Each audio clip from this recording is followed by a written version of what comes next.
kumpiga risasi hewani, lakini mtuhumiwa huyu akakaidi. Alijeruhiwa kwa risasi kwenye paja na kwenye nyonga na baadaye kupelekwa kwenye hospitali kwa matibabu, huku hali yake ikiwa ni mbaya. Mtuhumiwa huyu aliyekamatwa kwa tuhuma za kumteka mtoto alifahamika kwa jina la Stanley Dismas Ulaya. Baadaye ilikuja kubainika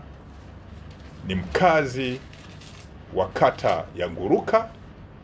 wilaya ya Uvinza, ambayo ipo mkoani Kigoma.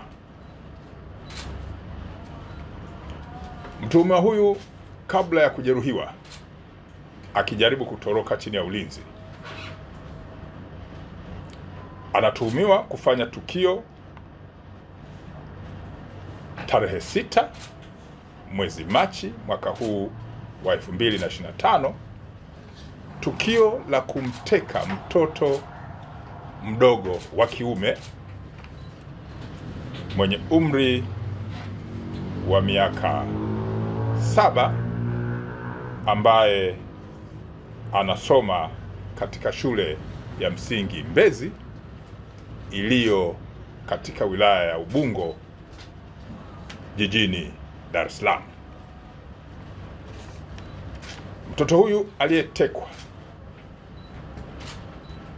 alishushwa kutoka kwenye daladala na baba yake kwenye kituo ambacho kiko karibu na shule ya msingi anayosoma, na hakurudi nyumbani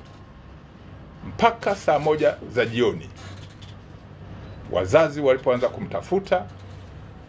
na baadaye kufanya mawasiliano na mwalimu wa shule ya msingi hiyo, ambaye aliwapatia namba ambayo ilikuwa kwenye daftari, ambapo mtuhumiwa huyu alikuwa akiipiga akitaka namba ya wazazi, na baadaye kupata namba za wazazi na kuanza kutaka pesa kwa vitisho kutoka kwa wazazi, pesa nyingi, kwamba wasipotoa mtoto yule watamdhuru, ikiwa ni pamoja na kumpotezea maisha yake. Jeshi la polisi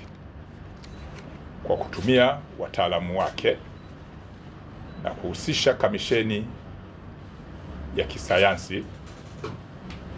na intelijensia walifanikiwa kufuatilia, na tarehe 8 mwezi huu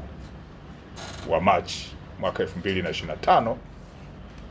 mtuhumiwa huyu alikamatwa maeneo ya Bagamoyo akiwa na yule mtoto, na akaletwa mpaka kituo cha polisi cha Oysterbay, wakati taratibu zingine za kisheria zikiwa zinafanyika za kutaka kumweka mahabusu, alikurupuka na kukimbia kutaka kutoroka chini ya ulinzi, ambapo jitihada za ziada za polisi zilifanyika za kupiga risasi juu kumtahadharisha, lakini akakaidi na baadaye akapigwa risasi mguuni na kwenye paja na akakamatwa tena, lakini hali yake ni mbaya. Alipelekwa hospitali kwa matibabu.